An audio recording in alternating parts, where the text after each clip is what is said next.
Ang hari ay darating ngayong araw upang magsilbing ilaw na tumatanglaw, di na muli magdidilim ating kapaligiran.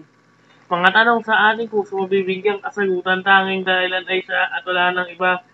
Sa kanyang mga mata lahat tayo maalaga. Kaya't mangapit lang naman, bigyan pasalamat, pag-ibig ang nagbimiss kong alang alamat.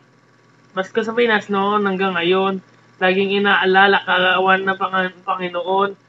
Mga taong nakangiti, sinasabi ng mga palumpati, nagsasambit, maliligay, magbati. Pero sa likod nitong ligaya, mayroon pa rin ako nakikita mga kinakawawa at nila napustang mga bata. Aking ipinapanalangin naway magbago ang kanilang kapalaran. Makadamasan na sana sila ng tunay na pagmamahalan.